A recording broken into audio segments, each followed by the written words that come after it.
तो इस एपिसोड की शुरुआत में हम देखते हैं उस ट्रांसफर स्टूडेंट के सामने आ गया था वांगमाया। जिसे देखते वो बाकी पुलिस लड़के कहने लगते हैं कि आखिर वो ट्रांसफर स्टूडेंट वहाँ पर क्या कर रहा था। और वो मेन पुलिस बताता है तुम देख नहीं सकता है कि हम अभी अपने प्राइवेट टाइम में है। पर वांगमाया ने उस बात पर पूछता है तो इस बात से उसे क्या मतलब था, जिस पे वो बुली लड़का मुस्कुराता बताता है कि अगर मायन भी वो साइड पे पड़े बच्चे की तरह लिपटना नहीं चाहता तो उसे चुपचाप उसकी बात सुननी चाहिए और चुपचाप अपने 2 कदमों से यहाँ से निकल जाना चाहिए। जिसपे वांग उसे बताता है ये भड़कावा और एटीट्यूड उस बंदे से आता है जिसे अपनी औकात तक भी नहीं पता है। ये पागलपन और बेवकूफी एक साथ देखकर सच में तुम कमाल हो। शायद कभी कभार किसी निचली जात के कीड़े से कुछ मजाकिया बातें सुनना इतना भी बुरा नहीं है। और उन बातों का मतलब उस लड़के को बिल्कुल भी समझ नहीं आता। और वो बताता है कि अगर मायन को शब्द समझ नहीं आते तो शायद उसे मुक्कों का इस्तेमाल करना ही पड़ेगा। पर मुस्कुराता मायन उसे कहता है हे तुम हो जो बातों को समझ नहीं पाते। चलो सिंपल शब्दों में कहा जाए तो मैं तुम्हें पहले मारने का मौका देता हूँ। आखिर मैं अपने सेहत से ज्यादा कमजोर व्यक्ति पर खुद से पहला वार क्यों ही करूंगा कि एकदम चिढ़ा हुआ। तभी वह लड़का गुस्से में एक जोर सा मुक्का सीधा माहिन के मुंह में दे मारता है जिससे माहिन ढोच वगैरह कुछ नहीं करता और बोर हुआ बताता है मुझे ज्यादा उम्मीद तो नहीं थी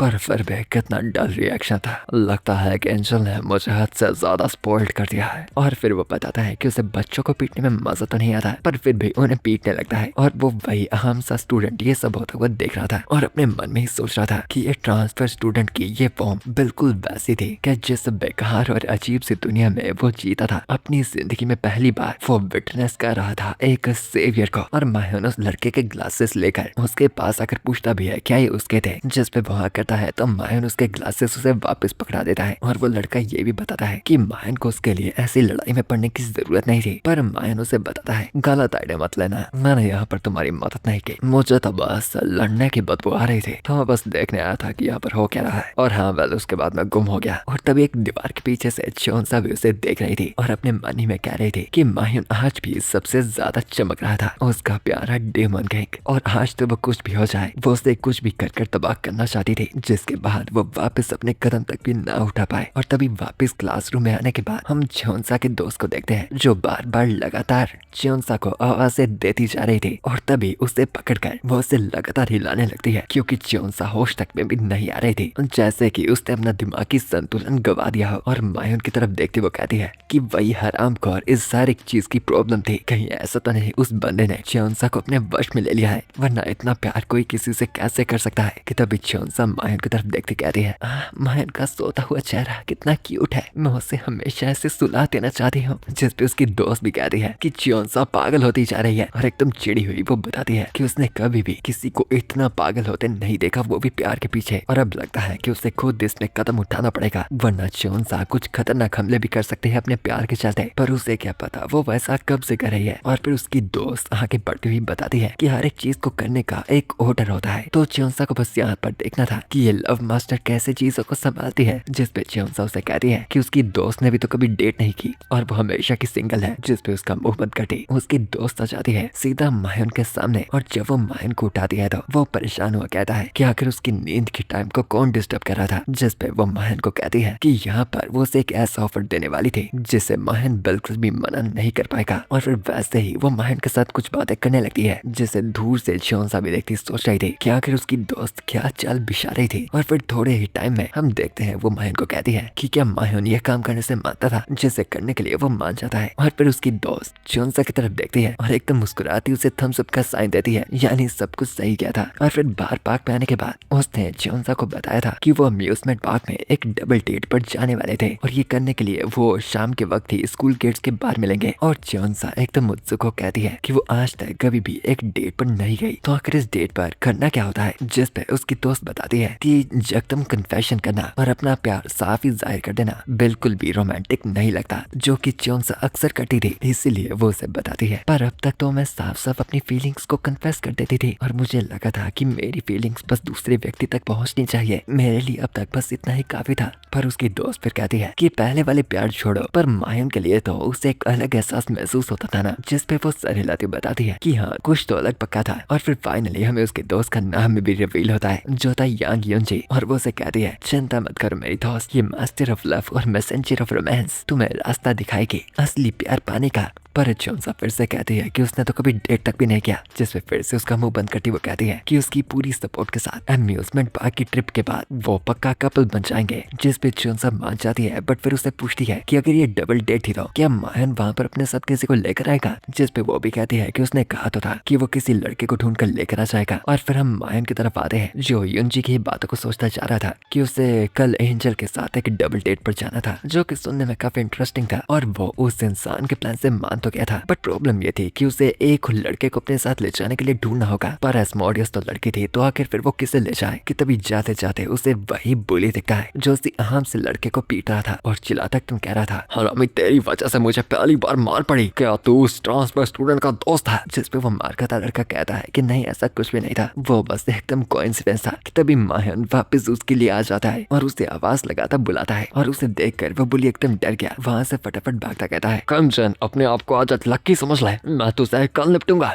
कि उस बंदे को इग्नोर कर वांग मायन किमजिन को कहता है, वैसे तुम कल मेरे साथ चल रहे हो क्योंकि मुझे एक अकाउंट पूरा करना है। जैसे किमजिन को भी लगता है कि आखिर किस अकाउंट की बात कर रहा था, क्या कहीं पर गैंग फाइट होने वाली थी और उसे मीट शील्ड की तरह इस्तेमाल किया जाएगा, और क्या ये ट्रांसफर स्टूडेंट भी बिल्कुल बाकियों जैसा था जो उसे बुली करेगा। जिस पे तभी मायन बताता है, मुझे पता नहीं पर हमें किसी अम्यूजमेंट पार्क में जाना है और कुछ जाकर डबल डेट सी करनी है। जिस पे किमजिन हैरान होता है कि डबल डेट कहाँ से आ गई, और फिर मायन वहाँ से जाता हुआ ऐसे कहता है कि वह उसे कल ही मिलेगा जब वो वहाँ से डबल डेट के लिए निकलेंगे। और उसकी तरफ देखते हैं किमजिन को एकदम आंखों से आंसू आने लगे थे और वो एकदम कहता है कि क्या भगवान ने उसके लिए एक फरिश्ता भेजा था जो यहाँ पर उसका सेवियर बनकर आया था। और फिर वैसे ही हम अगले दिन का सीन दिखाया जाता है और युनजी पहले से स्कूल गेट के बाहर वेट कर रही थी और तभी वांग मायन भी किमजिन को लेकर वहाँ पर आ जाता है और बताता है कि वो डबल डेट के लिए किसी को साथ में लेकर आ गया था जो कि उस लड़की का पार्टनर बन सकता है और शायद अब उन्हें उस पार्क में चलना चाहिए। पर युनजी बताती है कि अभी नहीं, वो डेट पे जा रहे हैं तो अकेले क्यों जाएंगे, तो उन्हें पहले एंजल का तो वेट करना पड़ेगा ना। कि तभी वहाँ पर ज्योंसा की आवाज भी आती है और युनजी उसकी तरफ देखती एकदम हक्की बक्की हुई कह रही है कि आखिर एंजल ने ये क्या कपड़े डाल रखे थे।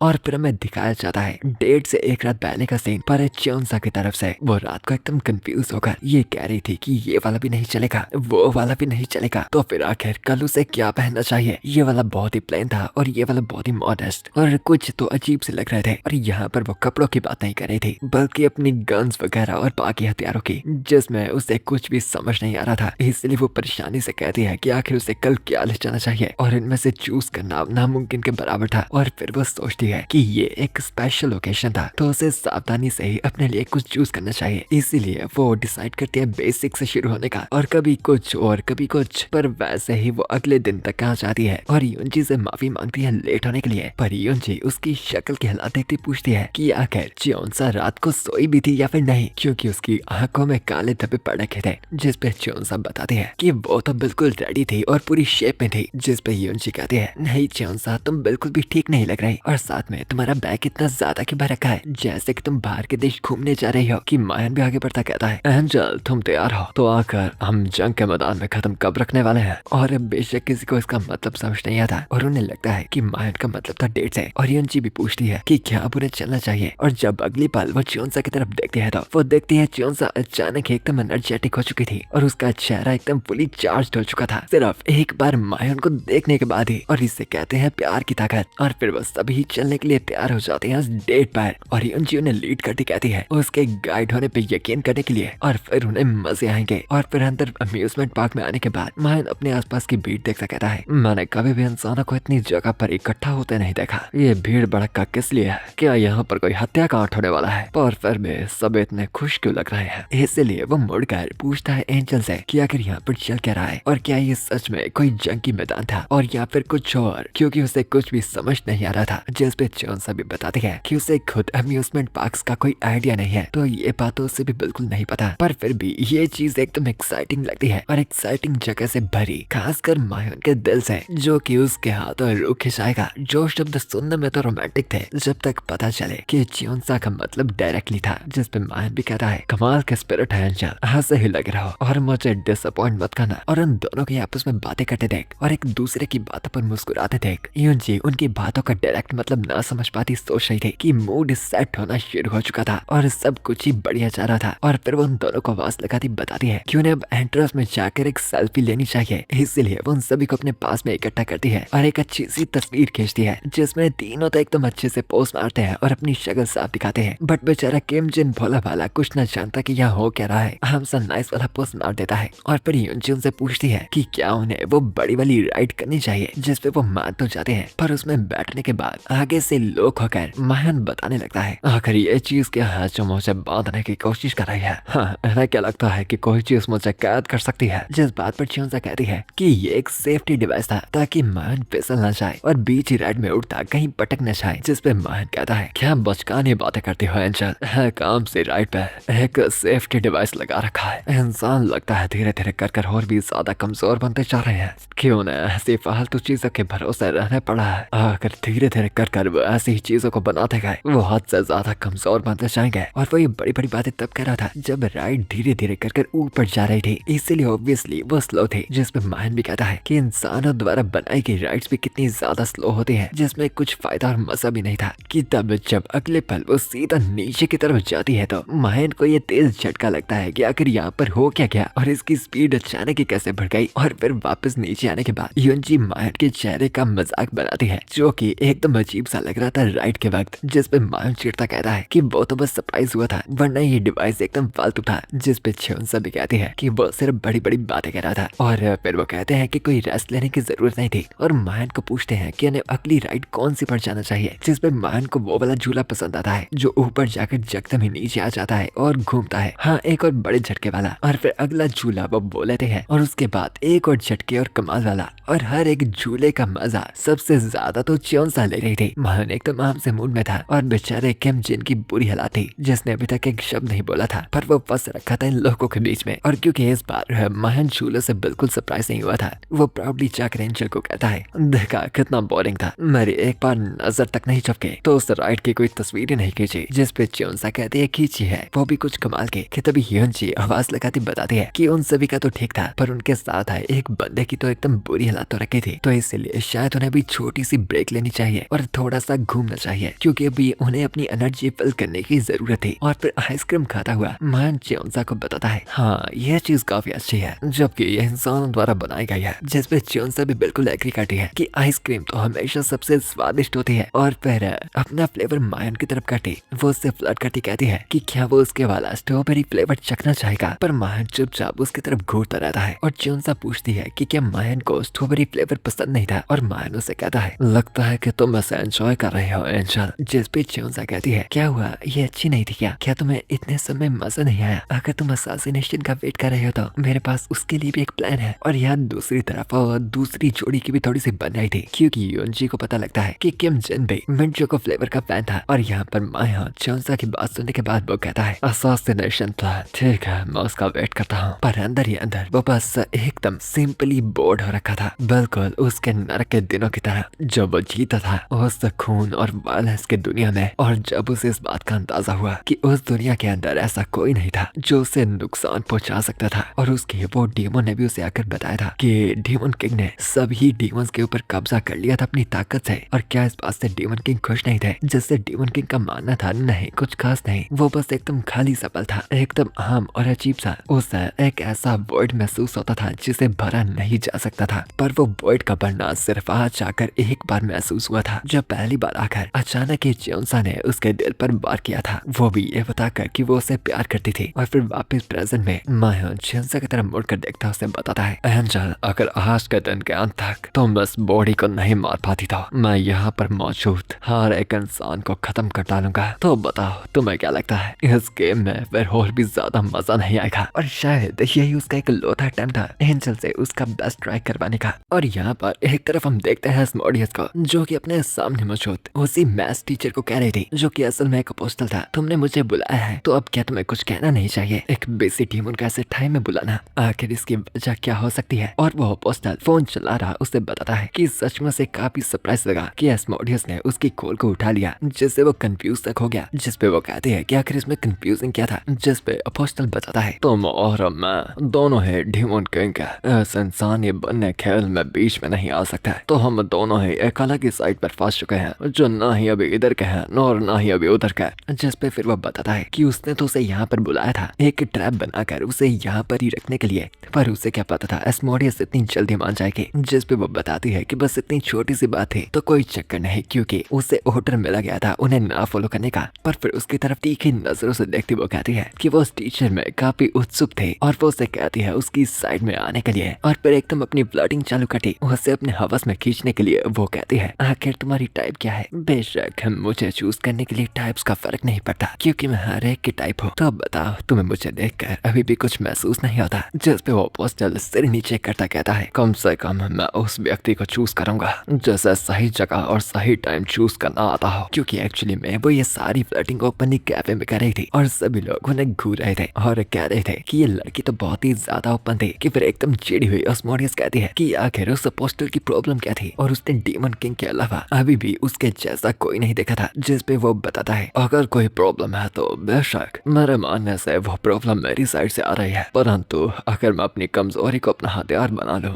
ये चीज सबसे बेहतर नहीं रहेगी। और वही मायन और चियोंसा को एक्चुअली में फोन से देखते हुए यानी किसी सीक्रेट तरीके से वो भी उन पर नजर रख रहा था। वो पादरी फिर सोचता है कि कुछ लोगों से बिल्कुल उल्टा, वो कभी भी ऐसी प्योरिटी लेकर पैदा नहीं हुआ था जो डीमंस के लिए भी घातक होती हो। और यहाँ पर फिर हम वापस अम्यूजमेंट पार्क में आ जाते हैं, जहाँ पर अब चियोंसा अपने मन में सोच रही थी कि आखिर मायो ने अचानक ही ऐसा प्रपोजल क्यों आके रखा था। आखिर वो सिविलियंस को इतनी बड़ी जगह पर मारने के लिए रेडी क्यों था, जिससे बहुत ही बड़ी मुश्किल क्रिएट हो सकती थी। जिस पे वो भी सोच रही थी कि वो तो इस चीज के लिए खुद से एक्साइटेड हो जाती। वो सब तो है बट फिर भी अब तक तो मायन को बिल्कुल भी परवाह नहीं थी। उसे ना ही अपनी सराउंडिंग से फर्क था कि उसके आसपास के लोग क्या करते हैं और उनका क्या चल रहा है। तो फिर आखिर अचानक ही उसने ऐसी कंडीशन को सेटअप क्यों किया, जिसपे फिर चियोंसा को ख्याल आता है कि कहीं ऐसा तो नहीं मायन चियोंसा के हाथों से थोड़ा और जल्दी मरना चाहता था और वो पूरी कोशिश कर रहा था उसे ये कर पाने के लिए पुश करने में। और अगर ये बात थी तो वो बहुत ही ज्यादा नर्वस हो चुकी थी, इसलिए शर्मा कर वो नीचे बैठ जाती है और मायन भी उससे पूछता है कि आखिर वो क्या कर रही है और उन्हें आगे चलना चाहिए। और फिर वो पीछे अपने दोस्तों की तरफ मुड़ती है और देखते हैं कि यूनजी और किम जिन की भी बन रही थी और वो दोनों भी आपस में बातें कर रहे थे। इसलिए वो सोच रही थी कि उसका पहले तो प्लान था मायन को थोड़ा सा एक्साइटेड करके उसका गार्ड डाउन करने का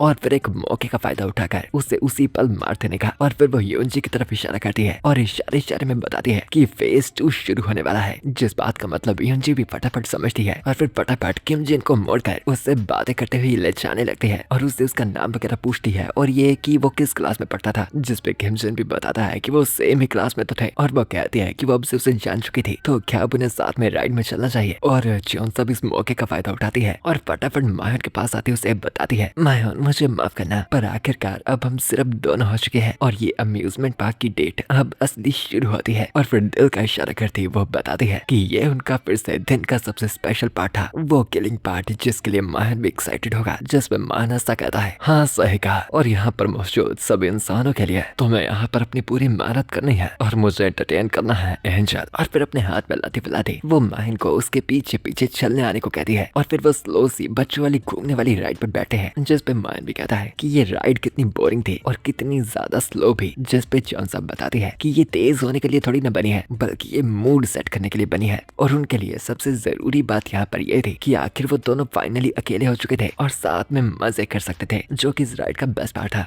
जिस पे मायन बताता है यह वाइब मुझे याद दिलवाती है मेरे नरक के डीमन किंग कैसल के। और तभी अचानक ही उस पर एक तेज हमला हो जाता है और उसे पता भी नहीं लगता उसका खून कहाँ से बह रहा था। और जब फिर वो चियोंसा की तरफ वापस देखता है तो वहाँ पर वो मौजूद नहीं थी और वो कहता है कि उसे पता तक नहीं लगा कि उसे कट कब लगा। सच में कितनी कट तेज थी एंजल। और वो ये कहने ही वाला था कि आखिर एंजल कहाँ पर गायब हो गई थी कि हम देखते हैं उससे बिल्कुल मायन के पीछे उसके सर के ऊपर अपने 2 खंजरों को लिए इसका गला काटने के लिए। और फिर थोड़े ही टाइम बाद हम देखते हैं उन दोनों को ही उस जगह से बाहर आते हुए। और चियोंसा पूछती है कि आखिर ये वाला कैसे था और उसने पूरी कोशिश की बिल्कुल साफ साफ मायन का पूरा सर ही अलग करने की, पर वो फिर भी अभी तक जिंदा था। और जब वो बंदा उसे झूले की तरफ जाकर देख रहा है तो वहाँ पर हर जगह पर खून ही खून था कि यहाँ मायन चियोंसा को कहता है हाँ ये थोड़ा सा खतरनाक था शायद। और फिर वो उस जगह से आ जाते हैं और जियोन से फिर बताती है कि इस चीज के बावजूद भी मायन का सिर बिल्कुल सही था, पर अब उसके कपड़े एकदम गंदे हो चुके थे, जिस पे वो बताता है कि उसे इस चीज की परवाह नहीं। इसलिए एंजल उसे बताती है कि फिर भी मायन के कपड़े उसकी वजह से गंदे हुए थे, तो उसे यहाँ पर बस थोड़ी देर के लिए वेट करना था। और उसके जाते ही अपनी गर्दन पर हाथ फेरता मायन सोच रहा था, उसका प्लान था मेरा पूरा सर उखाड़ने का। कितनी एरोगेंट है। इस दुनिया में ऐसा कुछ नहीं है जो मुझे नुकसान पहुंचा पाए, पर फिर भी मुझे बिल्कुल भी मजा नहीं आया। बस थोड़ा और, मुझे बस मौत के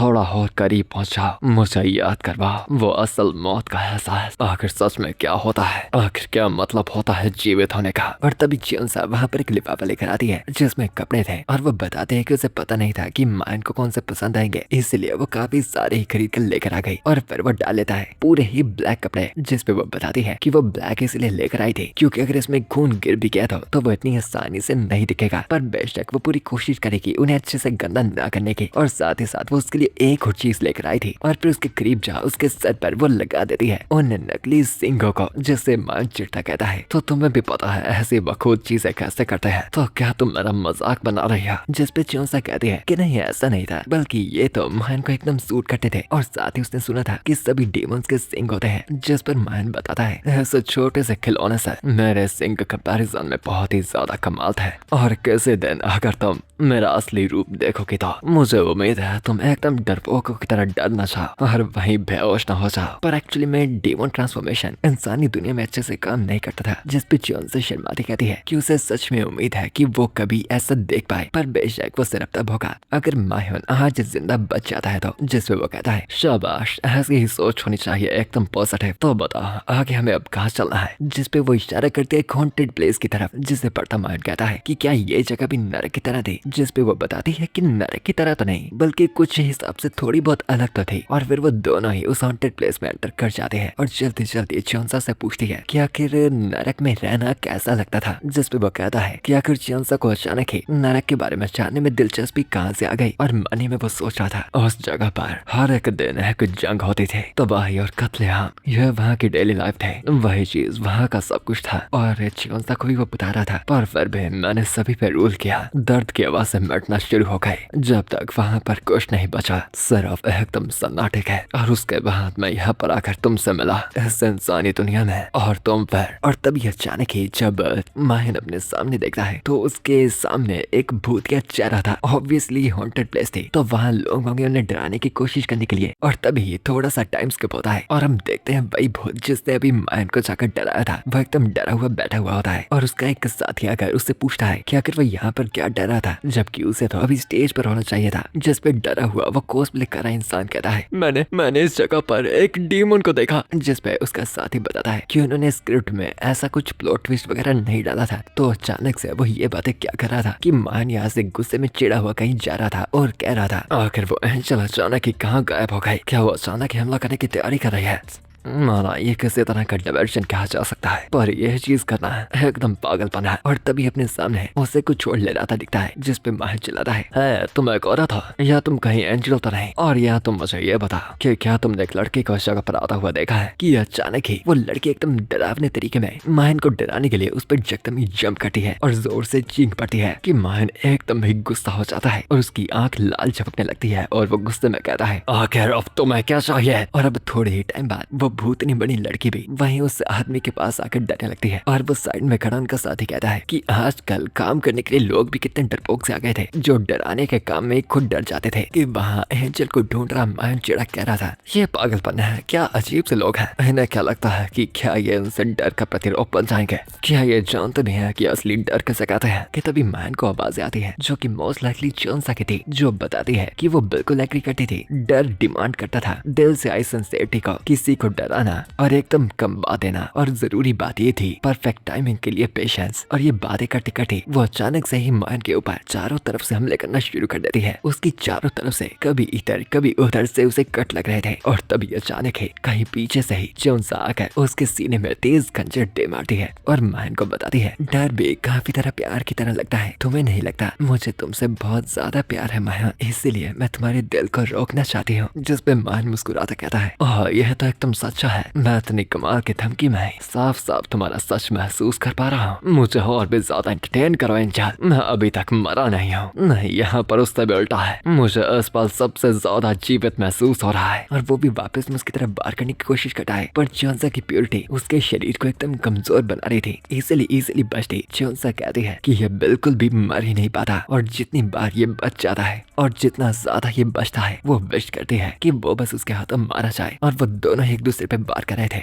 पर माइन के ऊपर जितने भी वार किए जा रहे थे, ऐसा लग रहा था कि उसे कोई इफेक्ट ही नहीं हो रहा। कि अब दूर से ही वो आदमी भी इस चीज को देख रहा था कि अंदर इस जगह पर क्या कत्लेआम हो रहे थे और खून ही खून हर जगह पर फैल रहा था। वो तो एकदम डर गया था कि आखिर असलियत क्या थी और झूठ क्या था। और जब यहाँ पर यूनजी और किम जिन उस हॉन्टेड जगह पर पहुंचते हैं, वहाँ पर क्लोज का साइन लगा दिया गया था। और यूनजी बताती है कि एंजल तो काफी लेट हो गई, जबकि उसने कहा था कि वो इस जगह पर ही मिलने वाले थे। और वो उम्मीद करती है कि उनके बीच में चीजें बढ़िया चल रही हो। और तभी किम जिन यूनजी से पूछता है कि ये डबल डेट का जो प्लान था वो यूनजी ने ही बनाया था ना, किम जोन्सा और माइन को करीब लाने के लिए। जिस पे किम जिन से माफी मांगती वो बताती है, हाँ तुमने नोटिस कर लिया, माफ करना, मैं बस चाहती थी कि चीजें एंजल के लिए एकदम बढ़िया जाए। एंजल बहुत ही ज्यादा जल्दी अकेली पड़ जा रही है, इसलिए मुझे उसके लिए बुरा लगता है। तो मैंने सोचा शायद मैं उसकी कुछ मदद कर पाऊँ। मेरा मतलब आखिरकार जब पहली बार मैं उससे मिली थी, उसने मेरी जान बचाई थी, बिल्कुल मेरी एक गार्डियन एंजल की तरह। और वो मेरी सबसे अच्छी दोस्त है। जिस पे किम जिन भी कहता है कि यूनजी एक बहुत ही अच्छी दोस्त है। और फिर किम जिन भी यूनजी को बताता है कि उसकी सिचुएशन भी थोड़ी सी सेम है, क्योंकि यहाँ पर वो वांग माइन को ज्यादा देर से तो नहीं जानता, पर फिर भी जब उसके लिए कोई नहीं था, उसकी किसी ने कभी मदद नहीं की थी। माइन ने उसे महसूस करवाया था कि जैसे उसकी जान बचाई है, तो अगर यहाँ पर कोई तरीका है कि वो सुधार को चुका पाए, तो वो मदद करने के लिए बिल्कुल रेडी था। और वो यूनजी को बताता है कि वो वांग और जोन्सा की सेटिंग करवाने के लिए उसके इस प्लान में बिल्कुल शामिल था। जिस पे वो भी खुशी कहती है कि ठीक है, फिर आज से मिंट चोको सपोर्टर्स का ग्रुप ऑफिशियली फॉर्म हो चुका था। जिस पे किम जिन बताता है कि क्या घटिया नाम है, और उसे यूनजी से मौत की धमकी भी मिल जाती है। और तभी वहाँ पर जोन्सा और मायोन आ जाते हैं और माफी मांगते हैं लेट आने के लिए। और जब किम जिन और यूनजी उनकी तरफ देखते हैं, तो वो पाते हैं उन दोनों की एकदम बुरी हालत थी। दोनों के ही कपड़ों में एकदम दाग लग रखे थे, और वो इधर उधर फट भी रखे थे, जिससे काफी शक वाली बात थी कि आखिर ये साथ में क्या कर आए थे। और जोन्सा बताती है कि वो ज्यादा ही एक्साइटेड थी, तो उसने टाइम नोटिस नहीं किया। जिससे किम जिन और यूनजी दोनों ही शौक में होते हैं कि आखिर वहाँ पर क्या इंटेंस चीजें हुई थी। और फिर टाइम बीत जाता है और हमें रात का सीन दिखाया जाता है, जहाँ पर वो चारों ही मिलकर फायरवर्क्स देख रहे थे। और जोन्सा कहती है कि ये फायरवर्क्स एकदम ब्यूटीफुल थे। और मायोन एग्री करता है, इंसानों के दिमागों तक में भी